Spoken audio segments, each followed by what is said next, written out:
Welcome to GS study SKS. दोस्तों आज हम लोग पढ़ेंगे हुमायूं के बारे में पूरा डिटेल से। ठीक है, हुमायूं से एक भी क्वेश्चन आपसे नहीं छूटेगा और पूरा ट्रिक से आपको याद करवा देंगे। हुमायूं द्वारा लड़ा गया जो युद्ध है पूरा ट्रिक से, उसके बाद आपसे क्वेश्चन मिस नहीं होगा। तो चलिए शुरू करते हैं, लेकिन उससे पहले अगर मेरे चैनल पर आप लोग अगर नए हैं तो प्लीज़ मेरे चैनल को सब्सक्राइब कर लीजिए।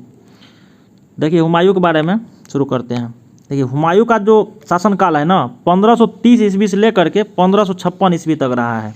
1530 से 1556। इसका हुमायूं का जो जन्म हुआ था 1508 में हुआ था, काबुल में। कहाँ? काबुल में हुआ था। और जो है ना उसकी माँ का नाम, हुमायूं की माता कौन थी? माहम सुल्तान। माता कौन थी? तो माहम सुल्तान। उसके बाद जो है ना हुमायूं के भाई, देखिए हुमायूं के जो है ना इसके भाई थे, 4 भाई थे हुमायूं के। कौन कौन? के से कामरान हो गया, फिर ए से क्या हो गया? अस्करी हो गया, कामरान अस्करी। एच से हिंदाल हो गया और एस से सुलेमान। कामरान, हिंदाल, सुलेमान, अस्करी, ये 4 भाई थे। कामरान जो है ना गुलरुख बेगम काबुल और कंधार क्षेत्र, और हुमायूं जो है ने मुल्तान व पंजाब को सौंप दिया था, इसको कामरान को शासन करने के लिए। और सुलेमान जो है ना ये मिर्ज़ा, इसका नाम चचेरा भाई बदखसा का क्षेत्र इसको दिया था। ठीक है, इसके बारे में चलिए आगे, ये सब उतना इम्पोर्टेंट नहीं है, जो मेन है उसके बारे में बताते हैं। हुमायूं 1530 ईस्वी में, कब? जब बाबर का मृत्यु हो गया 1530 ईस्वी में, तब जो है ना हुमायूं आगरा के राजगद्दी पर ये आसीन हो गया, अर्थात राजा बना 1530 ईस्वी में, बाबर के मरने के बाद। कब? कितना वर्ष की आयु में?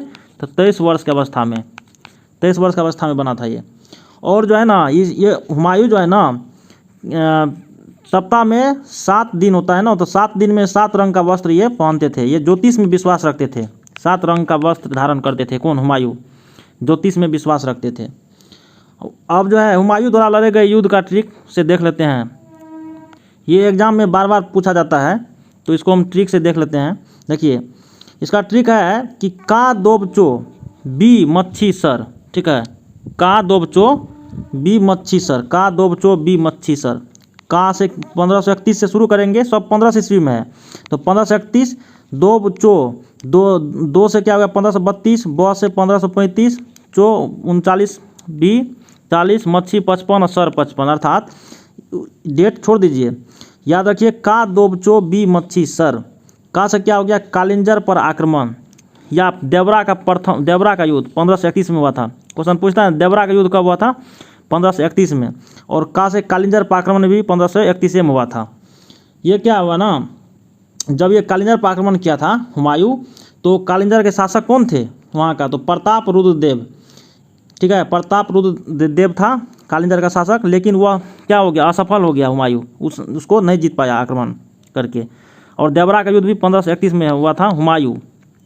ठीक है ना, तो याद रखिए कि देवरा का युद्ध 1531 में हुआ था। ठीक है, और कालिंजर का आक्रमण भी 1531 में हुआ था, हुमायूं किया था। उसके बाद क्या आएगा? 2 से क्या हो गया? दोराहा का युद्ध और चुनार का प्रथम घेरा 1532। ठीक है, दोराहा का युद्ध और चुनार का प्रथम घेरा कब हुआ था? 1532 में। तो इसमें क्या हुआ था कि हुमायूं और अफगान शासक महमूद लोदी था। ये जो दोराहा का जो युद्ध हुआ था ना और चुनार का प्रथम घेरा, तो यहाँ पे शासक कौन था? हुमायूं, इधर से मुगल शासक, और उधर से कौन था? तो अफगान शासक था मोहम्मद लोदी के मध्य हुआ, जिसमें मोहम्मद लोदी क्या हो गया? हार गया। और हारने के बाद जो है ना हुमायूं ने चुनारगढ़ का घेरा डाला और शेरशाह के हाथों से छीनने का प्रयत्न किया। कौन? हुमायूं। उसके बाद फिर क्या हो गया? जस्ट 1535 ईस्वी में से क्या हो गया? बहादुर शाह से संघर्ष 1535 से 1536 ईस्वी तक। तो बहादुर शाह से हुमायूं ने गुजरात के शासक को हरा कर, ठीक है, मांडू और चंपानेर का दुर्ग जीता था। यही बहादुर शाह से संघर्ष करके, ये गुजरात का शासक था, इसको हरा करके क्या क्या जीता? मांडू और चंपानेर को जीत लिया, दुर्ग को जीत लिया। उसके बाद जो है ना सबसे इंपॉर्टेंट ये 2 गो है, चौसा और बिलग्राम। चौसा से क्या हो गया? चौसा का युद्ध 1539। चौसा का युद्ध कब हुआ? 1539। ठीक है, चौसा का युद्ध जो है ना, इस युद्ध में हुमायूं और शेर खां के मध्य हुआ था। शेर खां कौन? जिसको शेरशाह सूरी बोलते थे, वही शेर खां के मध्य हुआ, चौसा नामक स्थान पर हुआ, इसीलिए इसे चौसा का युद्ध बोला जाता है। ठीक है, और इस युद्ध में हुमायूं क्या हुआ? हार गया। और हारने के बाद जो है ना हुमायूं को भागना, युद्ध छोड़ करके भागना पड़ा। उसके बाद जो है ना, युद्ध जीतने के बाद शेर खां जो था, यानी शेरशाह सूरी, शेर खां ने शेरशाह की उपाधि धारण की। पहले इसका नाम शेर खां था। बाद में क्या हुआ, जब चौसा का युद्ध जीत लिया तो क्या हुआ, शेरशाह की उपाधि धारण कर लिया। और इस युद्ध में हुमायूं बड़ी मुश्किल से निजाम नामक एक भिश्ती की सहायता से गंगा पार कर सका। गंगा नदी पार करके इसको भागना पड़ा था। उसको पार कौन करवाया था गंगा नदी को? तो निजाम नामक एक आदमी था, उसने इसको पार करवाया था गंगा नदी। फिर उसके बाद क्या हुआ, 1540 में, एक साल बाद, चौसा युद्ध जब हार गया, भाग गया था, फिर आया ये हुमायूं। 20 बिलग्राम या कन्नौज का युद्ध 1540 ईस्वी में क्या हुआ, शेरशाह ने हुमायूं को पराजित किया फिर 1540 में। और पराजित करने के बाद आगरा और दिल्ली पर अधिकार कर लिया। कौन? शेरशाह सूरी। बिलग्राम या कन्नौज के युद्ध में हुमायूं पूरी तरह से हार गया और हार करके इसको बाहर भागना पड़ गया। ठीक है, भारत से बाहर भागना पड़ गया। और जो है ना, शेरशाह सूरी जो है आगरा और दिल्ली पर अधिकार कर लिया। और हुमायूं भाग कर कहाँ चला गया था? तो सिंध चला गया, सिंध। ठीक है ना, हुमायूं। उसके बाद फिर मच्छी से क्या हो गया, मच्छीवाड़ा का युद्ध 15 मई 1555 की, मच्छीवाड़ा का युद्ध और सर से सरहिंद का युद्ध, ये दोनों 1555 में हुआ। बस आपको कभी कभी क्रम सजाने के लिए अगर दे देगा और दोनों ऑप्शन में रहेगा तो अभी आप कंफ्यूज नहीं कीजिएगा, क्योंकि यहाँ डेट याद रखिएगा। मच्छीवाड़ा जो है ना, पहले प फ ब ब म होता है ना, उसके बाद ना यर लव तालब सा मूर्धन सा दंश सा होता है। तो ये यर लव का स है, तो स लास्ट में आएगा, म पहले आएगा, ऐसे याद रखिएगा। या नहीं तो डेट याद रखिए, 15 मई 1555 को हुआ था मच्छीवाड़ा का युद्ध। और ये जो सरहिंद का युद्ध है ये 22 जून 1555 का हुआ था। ठीक है, तो मच्छीवाड़ा के युद्ध में क्या हुआ था ना, ये जो है ना, मुगलों की विजय हुई। फिर मुगल क्या हुआ, जीत गया और उन्होंने पंजाब को जीत लिया। मच्छीवाड़ा के युद्ध में मुगल किसको जीता था? केवल तो पंजाब को जीता था। मच्छीवाड़ा के युद्ध में पंजाब को जीत लिया। और फिर जो है ना, 22 जून 1555 ईस्वी को सरहिंद के युद्ध में मुगलों ने सिकंदर सूर को पराजित किया। पूछेगा कि सरहिंद के युद्ध में किसकी जो है ना पराजय हुई थी? तो सिकंदर सूर। 100 से सरहिंद, 100 से सिकंदर सूर की हार हुआ था। ठीक है, और इसमें जो है ना, हुमायूं ने दिल्ली और आगरा पर फिर क्या किया, कब्जा कर लिया। फिर से हुमायूं और सिकंदर सूर के बीच में युद्ध हुआ, सरहिंद का युद्ध 1555, लास्ट युद्ध था हुमायूं का, जिसमें हुमायूं फिर से युद्ध जीत लिया और आगरा और दिल्ली की गद्दी पर बैठ गया। और लास्ट में हुमायूं जो है ना, 23 जुलाई 1555 को, कब? 23 जुलाई 1555 को हुमायूं एक बार फिर दिल्ली की बादशाह बना। और हुमायूं की मृत्यु जो है ना 1556 में हो गया। कब? 1556, जस्ट सरहिंद के युद्ध होने के एक साल बाद फिर से राजा बना। उसके बाद 1556 में क्या हुआ, इसका मृत्यु हो गया। कैसी मृत्यु हुआ? तो दीनपना में एक पुस्तकालय भवन था, उस सीढ़ी पे चढ़ रहा था। पुस्तकालय के सीढ़ी पे चढ़ते वक्त ना उसी में गिर गया और गिरने से इसका मृत्यु हो गया। तो दीनपना नामक जो पुस्तकालय कहाँ था? तो दिल्ली में। तो उसका मृत्यु भी दिल्ली में हुआ। और कभी कभी हुमायूं का कब्र पूछ लेगा कि उसका कब्र कहाँ है, तो हुमायूं का याद रखिए कब्र का हूदी, हू से हुमायूं, दी से दिल्ली। हुमायूं का कब्र कहाँ है? दिल्ली में, हूदी। ठीक है, अब शेरशाह सूरी के बारे में भी कुछ समझ लीजिए, क्योंकि शेरशाह सूरी से ज़्यादा संघर्ष हुआ था। शेरशाह सूरी समझने से पहले आप ये भी समझ लीजिए कि हुमायूं जब हार गया था बिलग्राम या कन्नौज का युद्ध, तो इसको सिंध भागना पड़ गया था। तो यह 15 वर्ष तक ही क्या किया, 15 वर्ष तक ये जो ना निर्वासित जीवन जिया। कौन? हुमायूं। और हिंदाल के गुरु मीर अली अकबर की पुत्री हमीदा बानो बेगम से क्या किया, 1541 ईस्वी में शादी किया। हुमायूं के पत्नी का नाम हमीदा बानो बेगम। कब शादी किया? तो 1541 में। और इसी के एक साल बाद 1542 में, शादी के एक साल बाद 1542 में किसका जन्म हुआ? हमीदा बानो बेगम के गर्भ से तो अकबर का जन्म हुआ। ठीक है, अकबर का जन्म हुआ। और बाद में जो है ना, अकबर जो है 1556 में क्या किया, शासक बन गया। इसके बारे में बताएंगे, नेक्स्ट वीडियो बनाएंगे एक। अब हुमायूं के बारे में, शेरशाह सूरी के बारे में थोड़ा समझ लीजिए। शेरशाह सूरी के बारे में उतना ही क्वेश्चन डिस्कशन करेंगे जितना एग्जाम में पूछा जाता है। देखिए, शेरशाह सूरी का जो है ना शासनकाल 1540 ईस्वी से 1545 ईस्वी तक रहा था, यानी 5 साल इसने शासन किया था शेरशाह सूरी। और इसने उत्तर भारत में सूर वंश के द्वितीय जो है ना अफगान साम्राज्य की स्थापना किया। कौन? शेरशाह सूरी। तो आप पूछिएगा कि प्रथम अफगान या पहला अफगान साम्राज्य का स्थापना किसने किया था, या कौन था पहला अफगान साम्राज्य? तो पहला अफगान साम्राज्य जो है ना लोदी वंश था। कौन था? पहला अफगान साम्राज्य कौन वंश था? तो लोदी वंश था। लोदी वंश पहला अफगान साम्राज्य था और सूर्यवंश जो है ना द्वितीय अफगान साम्राज्य था, जिसका स्थापना शेरशाह सूरी ने किया था। और शेरशाह सूरी का जो जन्म हुआ था ना, इसका जन्म हुआ था 1472 ईस्वी में। कब हुआ था? 1472 ईस्वी में। और उसके बचपन का नाम जो है ना, इसका शेरशाह सूरी के बचपन का नाम क्या था? फरीद। इसका बचपन का नाम फरीद था, फरीद। और बहार खान लोहानी ने फरीद को शेर मारने के उपलक्ष्य में शेर खां की उपाधि दिया था। इसने क्या किया था? एक शेर को एक ही तलवार से मार दिया था एक ही बार में, इसलिए इसी के मारने के मतलब एवज में जो है ना, इसको बहार खान लोहानी नामक एक आदमी था, राजा था, जिसने इसको शेर मारने के एवज में शेर खां की उपाधि दे दिया। किसको? शेरशाह सूरी को।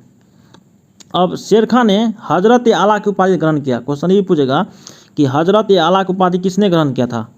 हजरत आला। तो कौन किया था उपाधि ग्रहण? तो शेर खां ने, यानी शेरशाह सूरी ने। उसके बाद जो है ना 1539 ईस्वी में अभी जस्ट पढ़े हैं कि चौसा का युद्ध हुआ था हुमायूं और शेरशाह सूरी के बीच, जिसमें हुमायूं को गंगा नदी पार करके भागना पड़ा था। और उसके बाद जो है ना शेरशाह ने 1540 ईस्वी में फिर बिलग्राम या कनौज का युद्ध हुआ था, जिसमें हुमायूं को भारत छोड़ करके सिंध भागना पड़ गया था। और वहीं जा करके फिर शादी भी किया था वो 1541 ईस्वी में हमीदा बानो बेगम से। और 1542 ईस्वी में शेरशाह सूरी के एक बेटा का जन्म हुआ, जिसका नाम अकबर था, जो भविष्य में महान शासक कहलाया, अकबर। और 1545 ईस्वी में क्या हो गया इसका? 1545 ईस्वी में शेरशाह सूरी क्या हो गया? मृत्यु हो गया। कैसे मृत्यु हुआ? तो कालिंजर पर आक्रमण के समय ना तोपखाना क्या हुआ? फट जाने से शेरशाह सूरी की मृत्यु हो गया। जब कालिंजर पर आक्रमण किया था तो ये तोपखाना जो है ना के पास ये युद्ध लड़ रहा था, और तोपखाना क्या हो गया? ब्लास्ट कर गया। तोपखाना ब्लास्ट हो जाने से इसका मृत्यु हो गया शेरशाह सूरी का। अब शेरशाह सूरी के शासन के बारे में थोड़ा देख लेते हैं। शेरशाह स्वयं शासन का प्रधान था और उसके अंतर्गत जो है ना बहुत सारा विभाग था। दीवाने बजारत। दीवाने बजारत का मतलब क्या होता है? दीवाने बजारत का मतलब होता है वित्त विभाग, जिसका मुख्य अधिकारी वजीर होता था। और दीवाने इंसा का मतलब होता था कि सुल्तान के आदेशों का पालन करना, लिखना। और दीवाने रसालत का मतलब होता है विदेश मंत्री की भांति कार्य करना। और दीवाने बरीद का मतलब होता है गुप्तचर विभाग। बॉस बरीद, दीवाने बरीद मतलब गुप्तचर विभाग, याद रखिएगा 3 को। दीवाने बरीद गुप्तचर विभाग, और दीवाने इंसा मतलब सुल्तान के आदेशों को लिखना, और दीवाने रसालत मतलब विदेश मंत्री, और दीवाने वजारत मतलब वित्त विभाग। बस। अब देखिए इसका कुछ इंपॉर्टेंट अर्थव्यवस्था के बारे में देख लेते हैं। शेरशाह सूरी ने उत्पादन के आधार पर भूमि को 3 श्रेणियों में बांटा था। ठीक है, भूमि को कितना श्रेणी में बांटा था? ये 3 श्रेणी में बांटा था। कौन? किसको? तो भूमि को शेरशाह सूरी ने 3 श्रेणी में बांटा था। ठीक है, ये 3 श्रेणी कौन कौन था? एक अच्छी भूमि था, ठीक है, एक अच्छी भूमि, उसके बाद दूसरा क्या था? मध्यम, और तीसरा क्या था? बूढ़ी। 3 श्रेणी में भूमि को बांटा था। और उसने भूमि कर निर्धारण के लिए राई जो है ना, राई को लागू करवाया। राई मतलब क्या होता है? राई, भूमि को कर यानी भूमि टैक्स लेने के लिए राई को लागू करवाया। राई मतलब होता है कि फसलदारों की सूची तैयार करवाया। ठीक है। और किसानों को संलग्न अधिकारियों के वेतन के लिए सरकार को जरीबना और महाशिलाना नामक कर देना होता था, जो पैदावार का 2.5 से 5% तक होता था। ये क्वेश्चन याद रखिएगा। क्वेश्चन पूछेगा कि जरीबना और महाशिलाना नामक कर कौन लेते थे? तो शेरशाह सूरी लेते थे। जरीबना और महाशिलाना नामक कर कितना? 2.5 से 5% तक लेते थे। उसने भूमि माप के लिए सिकंदरी गज का प्रयोग किया। सिकंदरी गज का प्रयोग किसने किया था? तो शेरशाह सूरी। भूमि माप करने के लिए सिकंदरी गज कितना अंगुल का? 31 अंगुल या 32 इंच का होता था। इंच में तो 32 इंच, अंगुल में तो 31 अंगुल का होता था सिकंदरी गज। और सन की डंडी का भी प्रयोग किया था भूमि मापने के लिए। शेरशाह ने लगान निर्धारण करने के लिए 3 प्रकार की प्रणालियाँ अपनाई थी। कौन कौन? गला बक्सी, देखिए याद रखिए इसको। ये 3 प्रणाली कौन कौन था लगान निर्धारण का? तो पहला था गला बक्सी का मतलब होता है बटाई। ठीक है। और दूसरा था नस्क मतलब होता है मुक्ताई। और जब्ती मतलब होता है जमई। तो याद रखिए कि लगान 3 प्रकार से निर्धारण होता था शेरशाह सूरी के शासनकाल में। गला बख्शी नस्क जब्ती, गला बख्शी नस्क जब्ती, हिंदी में उसको बोले तो बटाई, मुक्ताई, जमई। किसानों का से पैदावार का कितना भाग लेता था ये, तो 1/3, 1/3, 1/3 ये टैक्स लेता था, लगान के रूप में लेता था। शेरशाह सूरी के समय में लगान 1/3 था, 1/3 था। और उसने मुद्रा व्यवस्था बहुत श्रेष्ठ थी। शेरशाह सूरी के काल में जो है ना मुद्रा व्यवस्था सबसे श्रेष्ठ माना गया है। उसने चांदी के रुपये चलवाया था, चांदी के रुपये। इसको ट्रिक से ऐसे याद रखिए, चारू, चा से चांदी, रू से रुपया, 180 ग्रेन का होता था, 180 ग्रेन का, ठीक है। उसके बाद जो है ना तांबे के सिक्के दाम चलाए थे, तांबे के तादा याद रखिए, ता से तांबा, दा से दाम, 380 ग्रेन का होता था तांबा, 380 ग्रेन का। और शेरशाह ने के समय सोने के सिक्के जो है ना को असरफी कहते थे, असरफी। असरफी क्या आता था शेरशाह सूरी के समय में, सोना का सिक्का था, जबकि 167 ग्रेन का होता था, 167 ग्रेन का सोना का सिक्का होता था। और उसके समय में 23 टकसालें थी, यानी कि जो नोट छापने वाला टकसाल, जो इसमें रुपया छपता है, कितना था, टकसाल 23 गो था शेरशाह सूरी के समय में। और उस जो है ना शेरशाह सूरी ने करीब 1700 सरायों का निर्माण कराया, जो देखभाल के लिए सिकदार करता था, उसका देखभाल सराय का। और ग्रांड ट्रंक रोड जो है, जिसको यह सड़क ए आजम कहलाती थी। ग्रांड ट्रंक रोड का दूसरा नाम क्या था, सड़क ए आजम, इसको ग्रांड ट्रंक रोड। तो यही शेरशाह सूरी ने बनाया था, ठीक है। शेरशाह ने जो है ना रोहतासगढ़ का किला का निर्माण करवाया, रोहतासगढ़ का किला बनवाया, और दिल्ली का पुराना किला बनवाया। दिल्ली का पुराना किला का निर्माण शेरशाह सूरी ने किया था। किसको तोड़ करके, दीनपना नामक जो पुस्तकालय भवन था उसको तोड़ करके ये बनाया था दिल्ली का पुराना किला। एवं उसके अंदर में जो है ना किला एक कोना बनाया पुराना किला के अंदर में।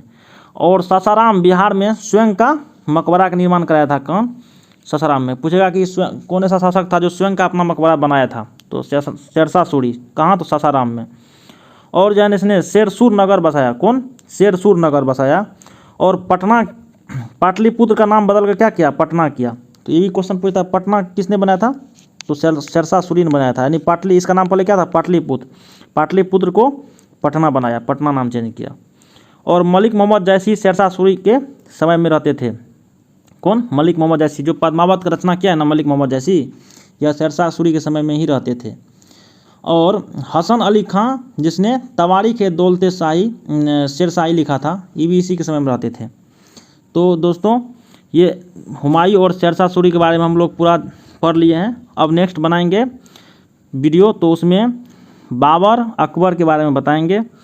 इसी तरह से पार्ट बाय पार्ट करके सभी मुग़ल साम्राज्य को समाप्त कर देंगे।